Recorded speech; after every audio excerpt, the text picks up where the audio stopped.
Hello guys, good morning. This is Pradeep Dhyani. Guys, स्वागत है आपका मेरे चैनल पर। जैसा कि गाइस, आज हम स्टार्ट करने जा रहे हैं अपनी सीएमए फाउंडेशन की इकोनॉमिक्स का। और मेरा नाम है गाइस सीएमए प्रदीप ध्यानी। मैं आपकी इकोनॉमिक्स का फुल कोर्स आपका कराने जा रहा हूँ। गाइस, आज हम इकोनॉमिक्स में, आपको पता है कि हमारा पेपर फर्स्ट है जो 100 मार्क्स का है, जिसमें 50 जो हमारा इकोनॉमिक्स है और 50 हमारा बिजनेस है। तो बिजनेस और इकोनॉमिक्स यानी 100 पर जो 100 नंबर मार्क्स है वो मैं ही कराऊंगा, बिजनेस भी और इकोनॉमिक्स भी। और ये आपके दोनों पैरेलल चलेंगे आपके। मैं साथ ही साथ बिजनेस की भी वीडियो ला रहा हूँ आपके लिए और इकोनॉमिक्स की भी वीडियो ला रहा हूँ। जरूर देखें। कोई भी डाउट होता है आप कमेंट सेक्शन में डाल दीजिए। आप मेरे से फेसबुक में, इंस्टाग्राम में, किसी में भी क्वेरी पूछ सकते हैं। I am available for you guys, only for you guys. Okay, तो so we are starting our new chapter. Guys, पहला चैप्टर नाम है basic concept of economics. Guys, की इकोनॉमिक्स है क्या, कहाँ से इसकी उत्पत्ति हुई है, क्या है इकोनॉमिक्स। तो गाइस, ये बोला जाता है कि इकोनॉमिक्स मतलब हमारी जो इकोनॉमिक्स हमारे वातावरण में, गाइस क्या होता है कि ह्यूमन जो है, हम लोग जो है अपनी अर्निंग करने के लिए यानी पैसा कमाने के लिए काफ़ी तरह की एक्टिविटीज़ करते हैं। कोई बिजनेस करता है, कोई टीचिंग करता है, कोई कहीं पर जॉब करता है, किसी का अपना व्यवसाय है, किसी का अपना होटल है। तो इकोनॉमिक्स में ना व्यक्ति अलग अलग तरह की ना एक्टिविटीज करता है ताकि वो क्या कर सके, अपनी अर्निंग कर सके, अपने परिवार को पाल सके। Okay guys. और आगे इकोनॉमिक्स में ये भी बोला जाता है गाइस कि हमारी जो अर्निंग होती है यानी हमारे पास जो रिसोर्सेज हैं वो क्या है गाइस, लिमिटेड है। लेकिन हमारी जो वांट्स हैं, इच्छाएं, वो क्या है, अनलिमिटेड है। इन्हीं में क्या होता है गाइस कि ह्यूमंस है, उनको ये डिसाइड करना होता है कि अपने इन लिमिटेड रिसोर्सेज का कितने अच्छे तरीके से ऑप्टिमम यूटिलाइज कर सकें ताकि उनकी जो वांट्स है वो मैक्सिमम सेटिस्फाई हो। तो यही पढ़ते हैं हम अपने इकोनॉमिक्स में। इन इकोनॉमिक्स में हम ये पढ़ते हैं कि in economics there are limited resources but we have to optimum utilisation of those resources so that we get the maximum satisfaction, हमें मैक्सिमम सेटिस्फैक्शन मिल सके उन लिमिटेड रिसोर्सेज से। इसलिए ठीक है गाइस, अब हम उनकी डेफिनेशन पढ़ने जा रहे हैं।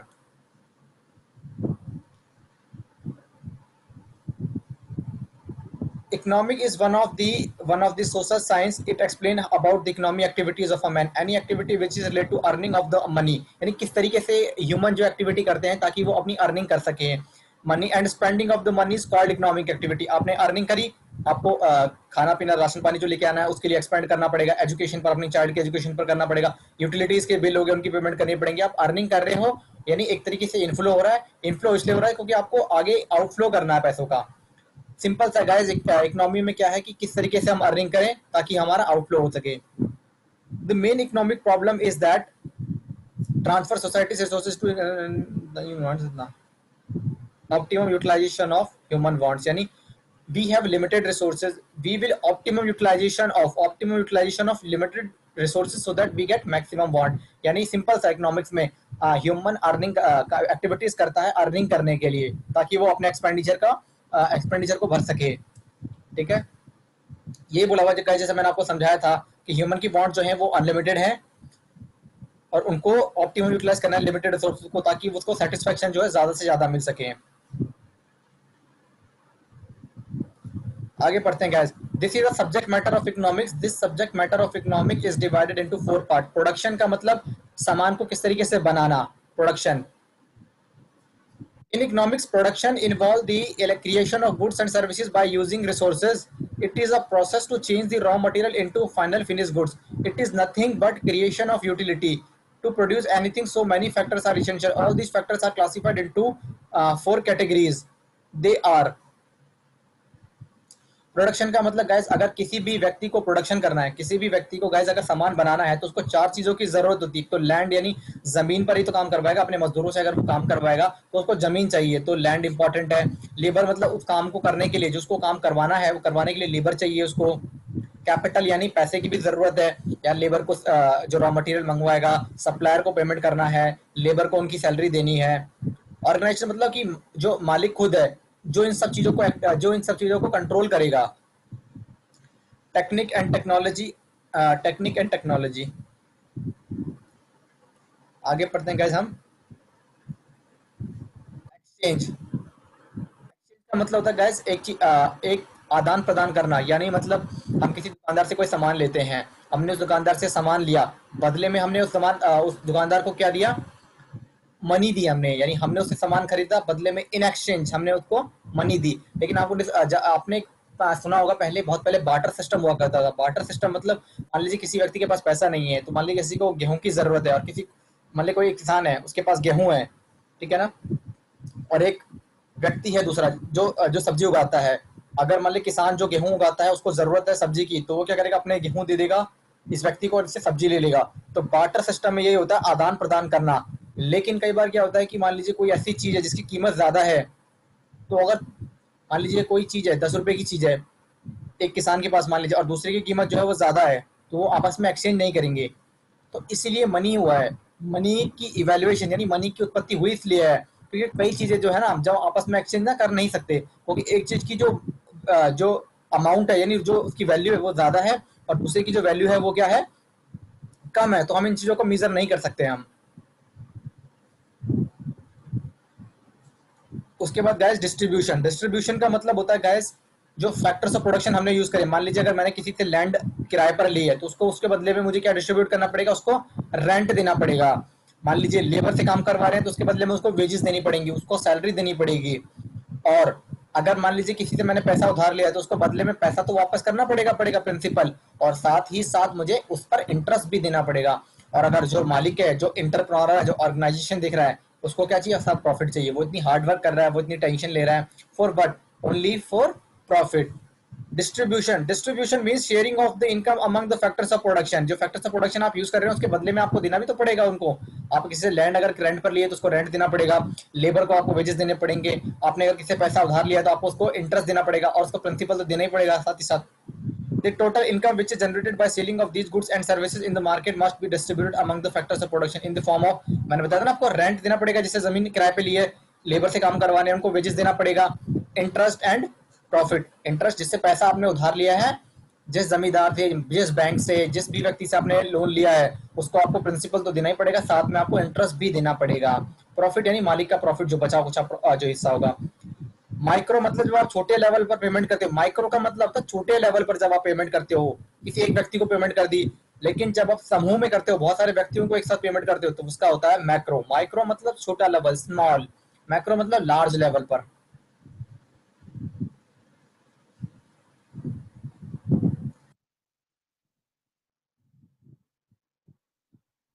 Micro distribution is nothing but pricing of factors of production. It means it explains how the price per unit of land, मतलब पर यूनिट मतलब किसी एक व्यक्ति को अपने लैंड के बदले में कितना रेंट देना है, ओके, लेबर के बदले में आपने कितनी पर यूनिट उसको लेबर का अमाउंट देना है, जो आपने कैपिटल ली है किसी से उसको कितना इंटरेस्ट देना है, किसी एक व्यक्ति की अगर बात हो रही हो, ठीक है गाइस। और यहीं पर अगर मैं मैक्रो की बात कर लूँ तो जब लोगों के समूह को पैसा देना है, या मान ली काफ़ी ज़्यादा लोगों से आपने लैंड उधार, थोड़ी सी लैंड किसी और व्यक्ति से ली, किसी और व्यक्ति से लिया है, मतलब मान लीजिए थोड़ा सा लैंड का हिस्सा आपने किसी एक व्यक्ति से लिया है और थोड़ा किसी और लैंड का हिस्सा आपने किसी और व्यक्ति से लिया है, अन्य व्यक्ति से लिया है, तो आपको बहुत सारे व्यक्तियों को जब पेमेंट करनी है, माइक्रो मतलब केवल एक इंडिविजुअल व्यक्ति ही, लेकिन जब व्यक्तियों के समूह को आपको पेमेंट करनी है तो उसको हम मैक्रो बोलते हैं। जैसे मान लीजिए एक लेबर को पेमेंट करनी है तो साहब वो माइक्रो हो गया, लेकिन अगर मान लीजिए 50 लेबर काम कर रहे हैं, 50 को देनी है, समूह हो गया वो उनका, तो वो कहलाएगा मेरा मैक्रो। एक व्यक्ति के बारे में बात होती है, एक कंपनी के बारे में बात होती है माइक्रो। इसको थोड़ा और आगे पढ़ेंगे जब हम, अभी माइक्रो और मैक्रो एक और बार आएगा तो और हम अच्छे से समझेंगे। चलते हैं थोड़ा सा हम आगे गाइज। कंजम्पशन। कंजम्पशन का मतलब होता है गाइस यूज करना। मान लीजिए आप किसी दुकानदार के पास गए, आप बटर लेकर आए, आपने उसको कंज्यूम कर लिया, तो वो आएगा आपका कंजम्पशन। कंजम्पशन का मतलब कि आप उसको दोबारा रिसेल नहीं करोगे। मान लीजिए कोई फर्नीचर का व्यापारी है, वो फर्नीचर बड़ी दुकान से फर्नीचर खरीद कर लाता है ताकि वो आसपास के लोगों को, जो आसपास के उसके ग्राहक है, उनको बेचे। तो ये कंजम्पशन नहीं होगा, ये या तो रॉ मटेरियल को खरीदना बोलेंगे हम, या कहेंगे हम स्टॉक को खरीदना, या हम इन्वेस्टमेंट कहेंगे। ठीक है गाइस, फिर मैं बता रहा हूँ सर कंजम्पशन का मतलब गाइस। कंजम्पशन का मतलब है गाइस, अगर आप उसको कंज्यूम कर रहे हैं अपने पर्सनल यूज के लिए, दोबारा आप उसको रीसेल नहीं करेंगे, आप उसको दोबारा रीसेल नहीं करेंगे तो वो मेरा कंजम्पशन कहलाया जाएगा। अगर कोई मान लीजिए मैं कंज्यूमर हूँ, मैं ब्रेड लेकर आया तो वो मेरे लिए कंजम्पशन होगा, क्योंकि मैं तो किसी को सेल नहीं करूंगा, खुद खा लूंगा उसको। लेकिन जो मेरा मदर डेयरी वाले हो गए, वो लोग क्या करते हैं कि ब्रेड लेकर आए, वो ग्राहकों को बेच रहे हैं, तो यहाँ पर उनके लिए इन्वेस्टमेंट होगा, या स्टॉक बोल सकते हैं आप, जो आपको सामान बेच रहे हैं, रॉ मटेरियल, कंजम्पशन हो गया। अब गाइज अब हम पढ़ेंगे इकोनॉमिक्स की डेफिनेशन। इकोनॉमिक्स की डेफिनेशन, चार डेफिनेशन है guys.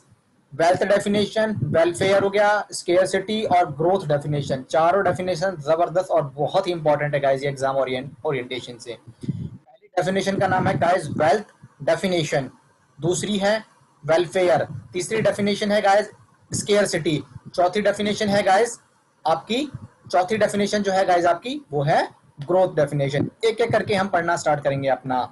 Wealth definition, wealth definition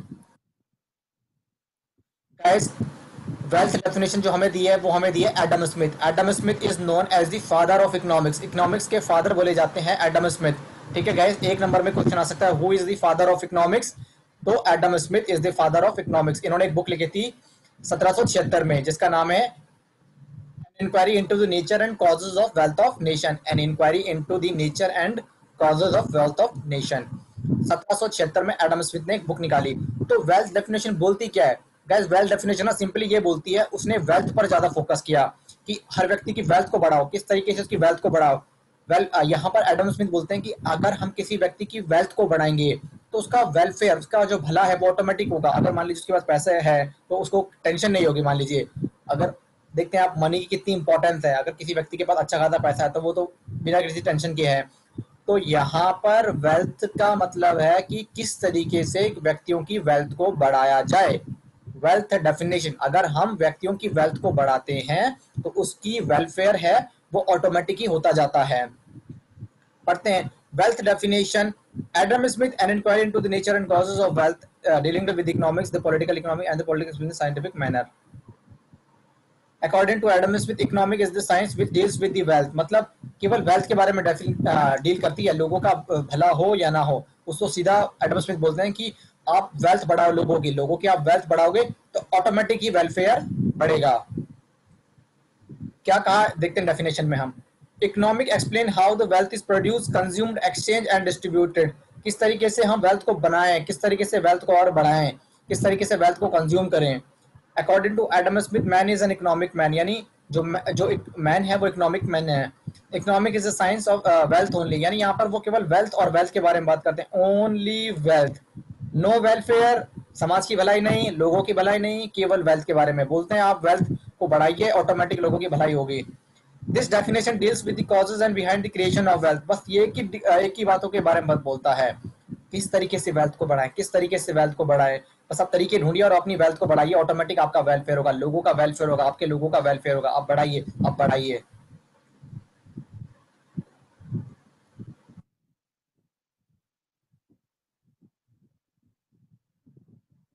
yes, हर कोई व्यक्ति जब अपनी डेफिनेशन देता है, अपने विचारों को रखता है, तो उसके विचारों को काटने के लिए, कटाक्ष करने के लिए जो क्रिटिसिज्म होते हैं, जो और इकोनॉमिस्ट होते हैं वो उसकी बातों को बोलते हैं नहीं यार ये क्या बात कर रहा है कि वेल्थ लोगों की भलाई के बारे में, तो ये बिल्कुल बात ही नहीं कर रहा है, केवल वेल्थ वेल्थ वेल्थ, पैसे से क्या कर सकते हैं, पैसा ही सब कुछ नहीं होता।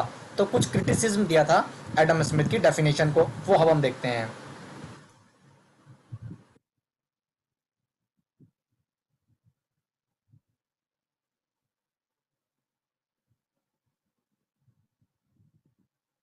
This definition was criticized by so philosopher. According to economics decimal, so the wealth is of no use unless it satisfy human want. Simple सी है कि अगर व्यक्ति खुश ही नहीं है तो उसकी वेल्थ का करना क्या। मान लीजिए उसके पास खूब धन दौलत है लेकिन अगर वो व्यक्ति अंदर से इंटरनली हैप्पी नहीं है तो उस वेल्थ का क्या फायदा। लोगों की भलाई करिए, वेलफेयर करिए, इंटरनली हैप्पी रहिए। Wealth is no matter, but wealth is a fact of happiness. It it doesn't create any kind of happiness. आइए आगे चलते हैं हम।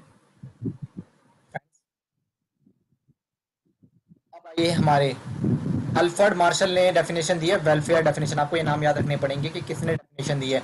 एडम स्मिथ ने 1776 an inquiry into the nature and causes of wealth of nation की book का नाम था उनकी, 1776 में आई थी। Father of economics Adam Smith, definition दी वेल्थ। अब आते हैं वेलफेयर डेफिनेशन, ये दी हमारे 1870 में दी थी हमारे अल्फ्रेड मार्शल जी ने। इन्होंने कहा था कि साहब वेल्थ बोलना बेकार है, जब तक लोगों की भलाई नहीं होगी वेल्थ का कोई फायदा ही नहीं है। अगर व्यक्ति खुशी नहीं है तो उसकी वेल्थ का फायदा ही क्या है। This definition was given by Alfred Marshall. He was the follower of Adam Smith. वो फॉलो करते थे एडम स्मिथ को, लेकिन उनकी बात का क्रिटिसाइज भी किया उन्होंने कि आप ऐसा नहीं बोल सकते सर कि आपको वेल्थ ही वेल्थ बढ़ाइए, ऐसा नहीं बोल सकते आप। He wrote a famous book principle of economics, principle of political economy in 1870 में। Economic is the study of Mankind in ordinary business life, यानी आपको लोगों की मैनकाइंड यानी मानवता के बारे में भी सोचना पड़ेगा, लोगों की भलाई के बारे में भी सोचना पड़ेगा। हमेशा वेल्थ वेल्थ वेल्थ को बढ़ाओ, वेल्थ को बढ़ाओ के बारे में आपको सोचना, ये नहीं सोचना, आपको लोगों की भलाई के बारे में भी सोचना है। It examines that part of individual and social action which is most clearly connected with the attainment and with the material requisite of well-being. Well-being का मतलब लोगों की भलाई करना।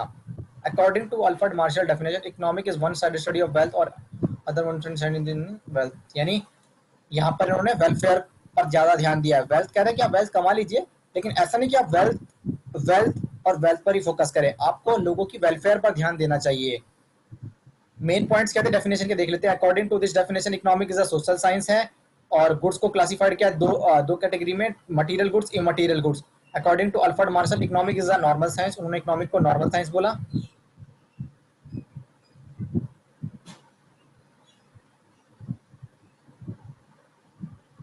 चलिए गाइस आगे देखते हैं हम।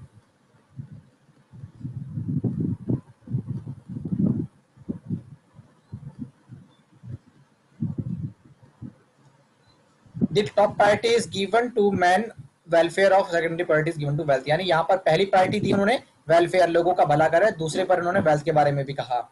Martial enhanced the status of man from economic man to social man. Economics relates only some material goods which promote some human welfare, यानी उन्होंने क्या क्या प्रमोट किया, ह्यूमन वेलफेयर को। अब मैंने जैसे क्या होता, हर एक डेफिनेशन के क्रिटिक्स होंगे, उनकी आलोचनाएं भी होंगी। According to Robbins welfare definition is incomplete definition. Robbins ने कहा कि साहब ऐसा नहीं बोल सकते आपकी वेलफेयर करिए और सब कुछ भला हो जाएगा इकोनॉमिक्स में, ये एक कहते हैं ना अधूरी डेफिनेशन है। वही कहा इन्होंने, Robins economic must be neutral between ends. Marshall neglected some material goods which do not promote human welfare, but these goods are also produced, exchanged and consumed, so they are also come under the subject matter of economic. Cigarette and इतना मतलब कि कुछ कुछ ऐसे product हैं, कुछ ऐसी services है जिनसे लोगों की भलाई मतलब असंभव है। जैसे मान लो कोई व्यक्ति सिगरेट पी रहा है मान लीजिए, तो ये भलाई नहीं है ना। ओके, अल्कोहलिक पी रहा है, दारू पी रहा है, तो वो वाली नहीं है।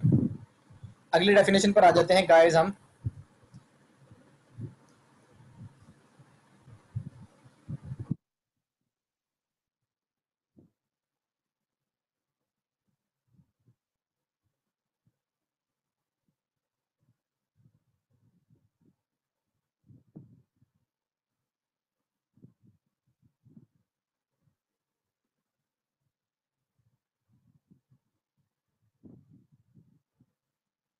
चलिए सर अगले डेफिनेशन पर आते हैं हम। स्केयरसिटी डेफिनेशन, रॉबिन्स ने सन 1932 में अपनी बुक लिखी थी जिसमें उन्होंने डेफिनेशन दी थी स्केयरसिटी डेफिनेशन।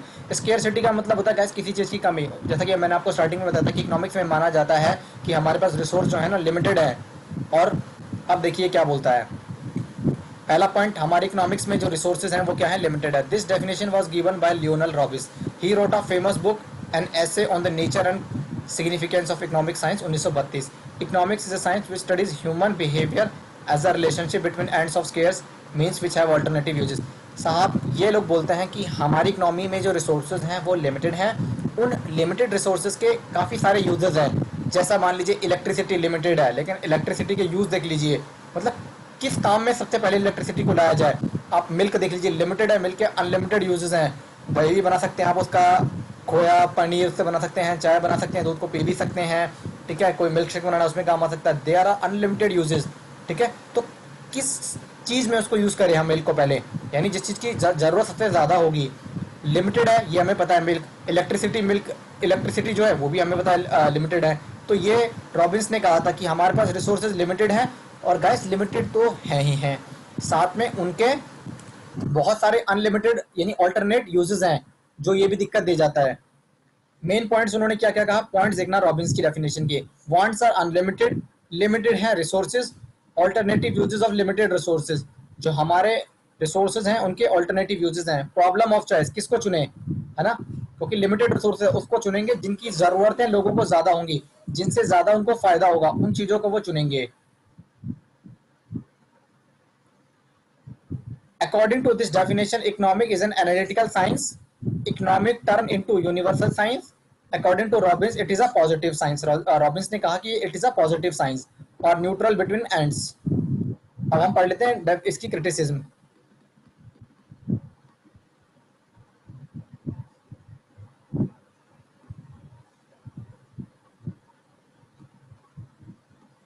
चलिए गाइस, अब हम इनकी criticism देख लेते हैं। It is not a universal science, not applicable to developed countries, communist countries and developing countries like India. In countries पर applicable नहीं हो सकता ये। और ये क्या है, it is an old wine in a new बोतल, मतलब जो पुरानी बातें हैं ना उसी को घुमा फिरा के इन्होंने बात को कही है। शुरुआत से पता है हमें, लिमिटेड जो है हमारे पास रिसोर्सेज हैं, अनलिमिटेड इंसान की वांट्स हैं, इनके अल्टरनेटिव व्यूज हैं। वो ये कि पुरानी कहते हैं ना कि क्या नाम उसका, पुरानी शराब को एक नए गिलास में रख दिया इन्होंने। It also neglected dynamic concept, मतलब इनका जो एरिया है ना वो बहुत ही लिमिटेड है।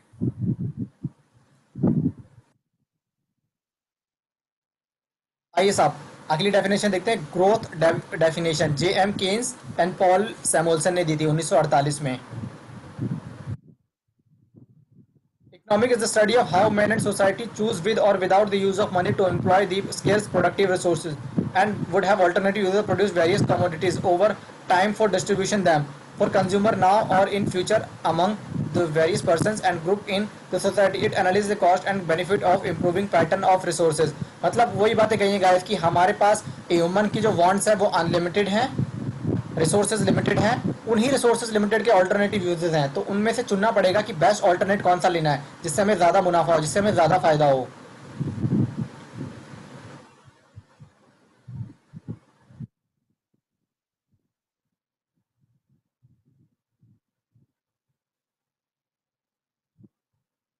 गाइस की मेन पॉइंट्स देखते हैं। Like the scarcity definition it also accept the unlimited want, मैंने बता दिया आपको अनलिमिटेड वांट को एक्सेप्ट करता है कि अनलिमिटेड वांट है और लिमिटेड रिसोर्सेज है जिनके अल्टरनेटिव यूजेस हैं। According to Samuelson the problem of scarcity of resources not only confined to present but also to the future. It means introduce the concept of the time element, यानी इन्होंने कहा है कि resources तो आज भी कम है, ये समस्याएं तो आज भी हैं, ये आने वाले समय में भी रहेगी, यानी प्रेजेंट में तो ये चीज़ें हैं ही हैं और फ्यूचर में भी समस्याएं रहेंगी। He also adopted a dynamic approach to the study of economic, considering economic growth as an integral part of economics. This definition includes Marshall welfare definition and Robbins scarcity definition. यानी निचोड़ है ये, Robins की भी ली है और martial की भी इन्होंने डेफिनेशन को ली है। आइए पढ़ते हैं हम, दो अप्रोच है, ट्रेडिशनल अप्रोच और हमारी मॉडर्न अप्रोच। पढ़ते हैं गाइस इनको हम।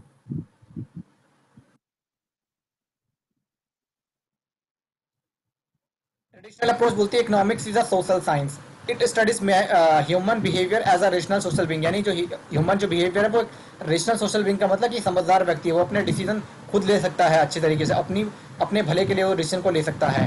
It considered as a science of wealth in relation to human welfare, यानी ह्यूमन वेलफेयर को ज़्यादा बढ़ावा दिया गया है। Earning and spending of income was considered to be end of all economic activities, यानी आपको एक्टिविटीज़ करनी पड़ेगी ताकि आप अर्न कर सकें अपनी जीविका को चलाने के लिए, क्योंकि आपको एक्सपेंडिचर भी तो देने हैं लोग आगे। Wealth was considered as a means to an end, the end being human welfare, यानी ह्यूमन वेलफेयर पे ज़्यादा फोकस किया गया है। Modern approach, an individual either as a consumer or as a producer can optimize his goal in an economic decision.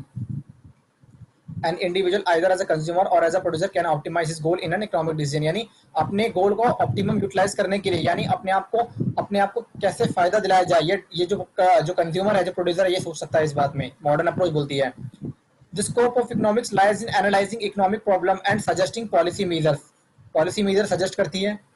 Social problems can thus be explained by abstract theoretical tools or by empirical methods, theoretical points भी दे सकते हैं हम। It in classical discussion economic is a positive science, economics को हम बोल सकते हैं positive science modern approach के तहत। It seeks to explain what the problem is and how it tends to be solved, किस तरीके से हम प्रॉब्लम को सॉल्व कर सकते हैं। In modern time it is both a positive and a normative science, in modern time it is both a positive and a normative science. Economists of today deal with economic issues not merely as they are but also as they should be, मतलब क्या चीजें होनी चाहिए economic issues के बारे में। Welfare economics and growth economics are more normative than positive. Okay guys, अब हम पढ़ते हैं आगे।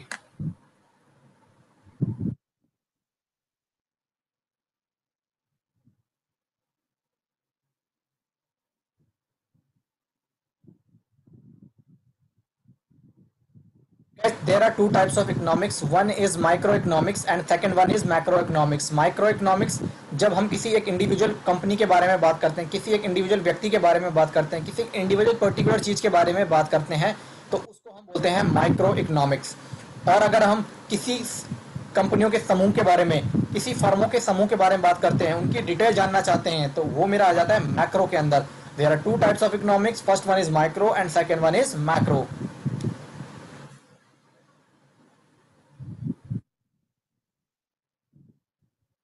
आइए पढ़ते हैं guys. The word micro is derived from Greek word micros. Micros लिया है जिसका मतलब है स्मॉल या मिलियन पार्ट, यानी माइक्रो का मतलब स्मॉल। जब मैं किसी कंपनी के बारे में बात करता हूं तो वो मेरा माइक्रो के अंदर कवर होता है। It studies about the behaviour of individual unit, किसी एक इंडिविजुअल यूनिट के बारे में। इंडिविजुअल यूनिट आर कंज्यूमर, किसी कंज्यूमर के बारे में, किसी प्रोड्यूसर के बारे में, किसी एक फर्म के बारे में। Marshall develop the micro economic very well. According to Marshall, the micro economic divide the economy in small units और small part, each part is studied. It explains how a consumer get maximum satisfaction, how the producer get maximum output and how the firm gets maximum input। किसी एक firm के बारे में किस तरीके से उसको लाभ पहुंचाया जाए, किस तरीके से वो अपने प्रॉफिट को मैक्सिमम कर सके, केवल एक व्यक्ति के पॉइंट ऑफ व्यू से बात की जाती है। केवल और केवल एक व्यक्ति के पॉइंट ऑफ व्यू से बात की जाती है।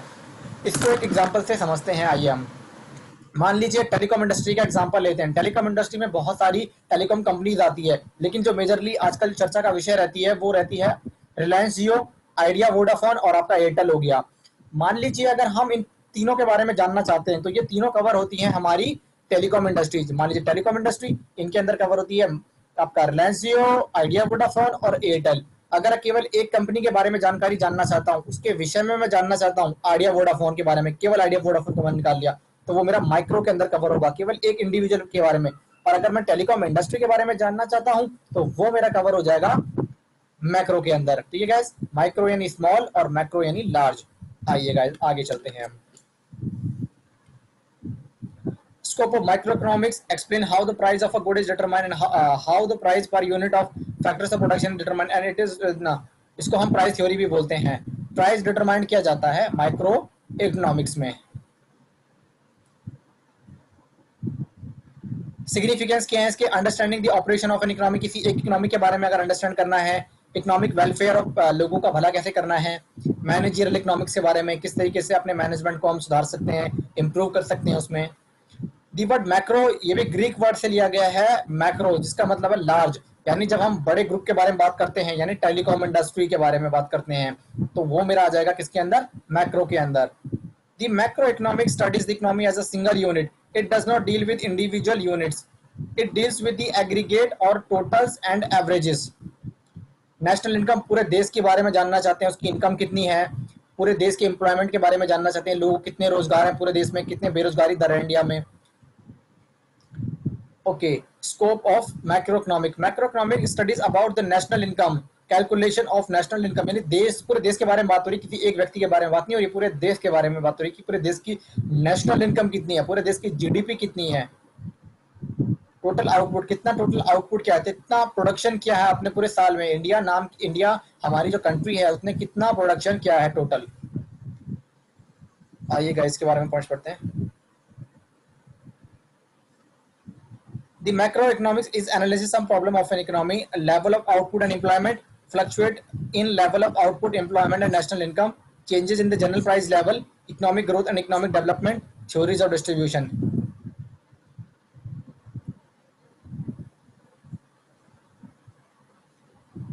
Significance of macroeconomics, understanding the working of an economy, formulating prices, prepare the economic plan, take the remedial measure, trade cycle and inflation।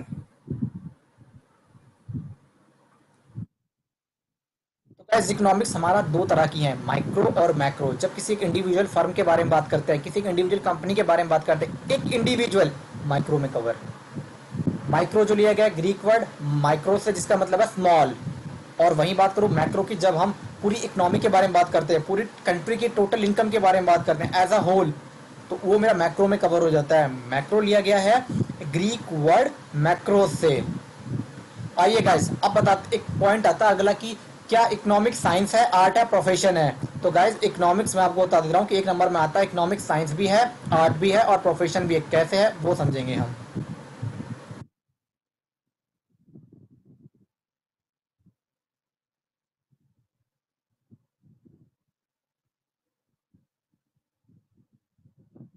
A systematic body of knowledge which traces the relationship between cause and effect। cause and effect का मतलब अगर मान ले कोई हम decision लेते हैं तो उसके क्या परिणाम निकलते हैं, वो ये बताता है हमें।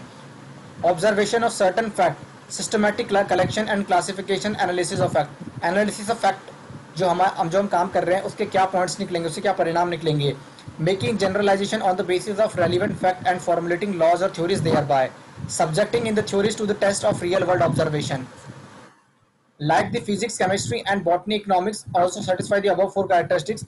Economics is regarded science, मतलब कि economics को science बोला गया है, यानी cause and effect relationship को दिखाता है ये। Economic as an art,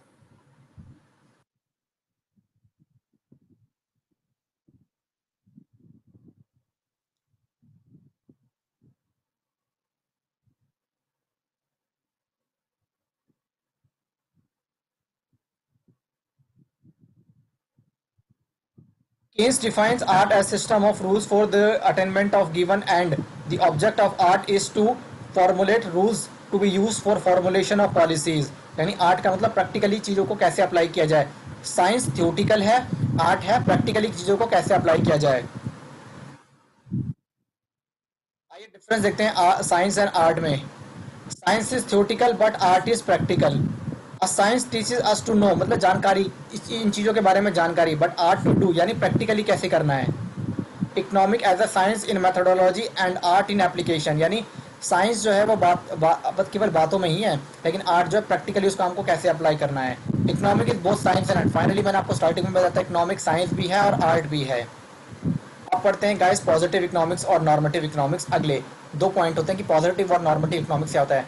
guys अगर हम किसी चीज़ के बारे में बात कर रहे हैं, अगर मैं किसी चीज़ के बारे में बात कर रहा हूँ और पूरे फैक्ट सबूतों के साथ बात कर रहा हूँ तो वो मेरा पॉजिटिव आता है। और अगर मैं मात्र अपना ओपिनियन दे रहा हूँ तो वो मेरा आता है नॉर्मेटिव। अगर मैं ओपिनियन दे रहा हूँ तो नॉर्मेटिव इकोनॉमिक्स में, और अगर फैक्ट एंड फिगर के बेसिस पर बात कर रहा हूँ तो वो पॉजिटिव इकोनॉमिक्स में। अगर मैं बोलूँ कि चाइना की जनसंख्या पूरी दुनिया में सबसे ज़्यादा है, पता है साहब 145 के आसपास करोड़, 145 करोड़ के आसपास जनसंख्या है, तो फैक्ट एंड फिगर था अब जो 2018 में जनगणना हुई थी उसके बेसिस पर आप बोल सकते हो आप, ठीक है ना। जब किसी चीज़ को हम फैक्ट एंड फिगर, मतलब हमारे पास पक्का सबूत हैं कि हम ये बोल सकते हैं बात को, तो वो हमारा पॉजिटिव आता है। और जब हम ओपिनियन देते हैं किसी चीज़ पर तो वो मेरा नॉर्मेटिव इकोनॉमिक्स होता है। The positive is science explain what it is, मतलब कि क्या होना चाहिए। It explain about the things as they are. It does not deal with value judgement, कोई वैल्यू जजमेंट, कोई ओपिनियन नहीं देता positive. According to Lionel Robbins, economic is a positive science. According to Lionel Robbins, economic is a positive science. Robbins ने बोला है कि economic क्या है, पॉजिटिव साइंस है। नॉर्मेटिव के बारे में मैंने बताया था कि ओपिनियन देना, मात्र ओपिनियन देना। Normative science explain what ought to be, क्या होना चाहिए बताता है। It does relate to value judgement, ये अपना वैल्यू जजमेंट देता है यहाँ पर। It deals with the good and bad, right and wrong, क्या सही होना चाहिए क्या गलत होना चाहिए उसके बारे में बात करता है। According to Alfred Marshall, economic is a normative science. Alfred Marshall ने बताया कि इकोनॉमिक एक नॉर्मेटिव साइंस है। इकोनॉमिक, बिल्कुल मैंने आपको स्टार्टिंग में बताया कि इकोनॉमिक एक पॉजिटिव साइंस भी है और नॉर्मेटिव। नॉर्मेटिव में जब हम कोई ओपिनियन दे सकते हैं कि ऐसा हो सकता है, ऐसा होना चाहिए मेरे अकॉर्डिंगली, वो नॉर्मेटिव। लेकिन अगर मैं जो बातें रख रहा हूँ अगर पुख्ता सबूत है उसके, तो वो पॉजिटिव इकोनॉमिक्स में आएगा। दो मेथड है, डिडक्टिव मेथड और इंडक्टिव मेथड, ये भी कई बार पेपर में आ जाता है, इसको पढ़ लेते हैं। It is also called prior method, abstract method and analytical method.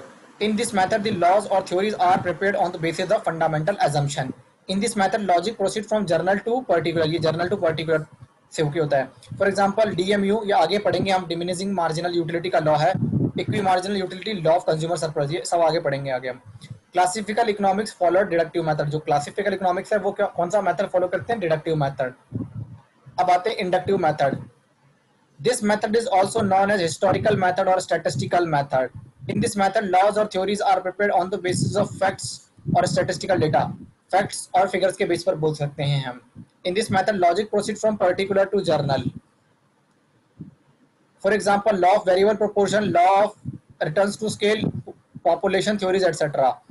ये आगे हम पढ़ेंगे, ये पॉइंट्स अगले चैप्टर में आएगा। बट अगर हम पुख्ता सबूत दे सकते हैं, फैक्ट्स एंड फिगर के बारे में बात करते हैं, तो वो भी इंडक्टिव में आएगा। Central problem of an economy, आज के लिए गाइज ये हमारा लास्ट टॉपिक होगा। गाइज सेंट्रल, जैसा कि मैंने बताया था कि इकोनॉमी में सेंट्रल प्रॉब्लम, यानी प्रॉब्लम आती क्यों है, तो ये हमें पता है कि रीजंस क्या है। हमारे पास लिमिटेड रिसोर्सेज हैं, अनलिमिटेड हमारी वांट है, और जो लिमिटेड रिसोर्सेज है उनके भी बहुत सारे, एक चीज़ों के बहुत सारे यूजेस हैं, जिस वजह से हमें प्रॉब्लम्स होती है इकोनॉमिक्स में।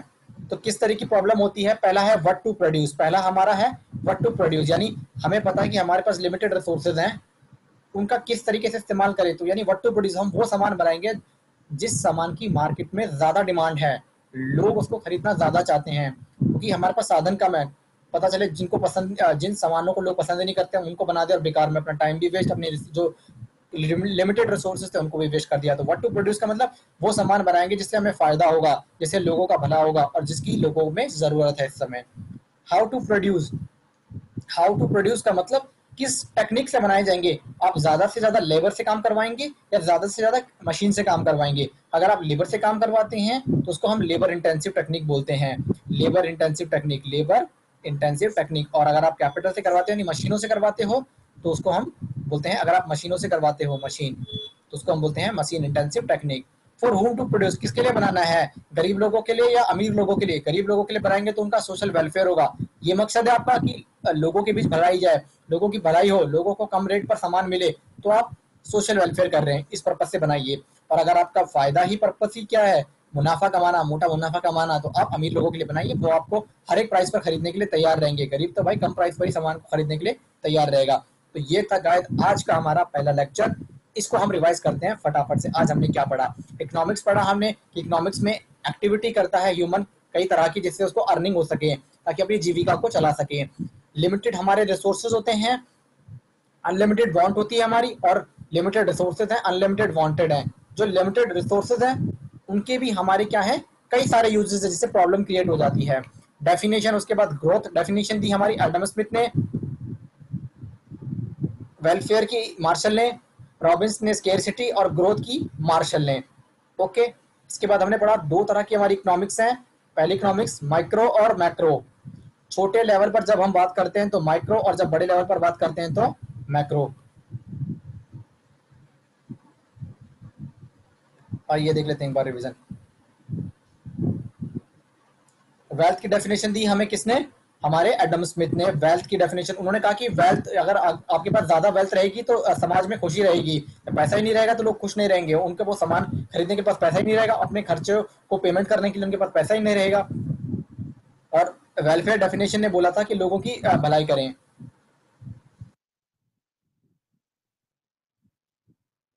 पॉजिटिव इकोनॉमिक होता है हमारा एक, और नॉर्मेटिव इकोनॉमिक होता है। पॉजिटिव इकोनॉमिक मतलब जब हम कोई बात बोलते हैं वो फैक्ट एंड फिगर के बेस पर होती है, तो वो मेरा आता है पॉजिटिव इकोनॉमिक्स। और कोई ऐसी बात जो मेरा वैल्यू होती है, हमारा ओपिनियन होता है, हमारा जजमेंट होता है, तो वो नॉर्मेटिव इकोनॉमिक्स के ऊपर। सेंट्रल प्रॉब्लम, तीन तरह की सेंट्रल प्रॉब्लम है। व्हाट टू प्रोड्यूस, क्या सामान बनाया जाए। हमारे पास पता है हमें कि लिमिटेड हमारे पास रिसोर्सेज हैं, तो वही सामान बनाएंगे जिनकी मार्केट में ज़्यादा डिमांड होगी। हाउ टू प्रोड्यूस, किस तरीके से बनाए, लेबर से ज़्यादा काम करवाया जाए या मशीन से ज़्यादा काम करवाया जाए। फॉर होम टू प्रोड्यूस, किसके लिए सामान को बनाया जाए। ओके गाइस, तो thank you so much guys. Guys अगर आपको इस लेक्चर में कोई भी दिक्कत है, मैं सीरीज कॉन्टिन्यूस लाऊंगा। इकोनॉमिक्स, आपको किसी भी फाउंडेशन में टेंशन लेने की जरूरत नहीं है। मैं अपने फ्रेंड से भी कॉन्टेक्ट कर रहा हूँ कि आपके लिए ज़्यादा से ज़्यादा लेक्चर को बनाएं वो, ताकि आपको कोई प्रॉब्लम होती है कमेंट सेक्शन पर डालिए। किसी भी चीज़ में आपको इंटर फाइनल किसी भी लेवल पर आपको कोई क्वेरी होती है, आप कमेंट सेक्शन में डालिए। फेसबुक में फॉलो कर सकते हैं, इंस्टाग्राम में आपको हमें फॉलो कर सकते हैं, हम आपको देंगे। तो गाइस आज के लिए हम ये रुकेंगे। Thank you so much guys, thank you so much, bye guys.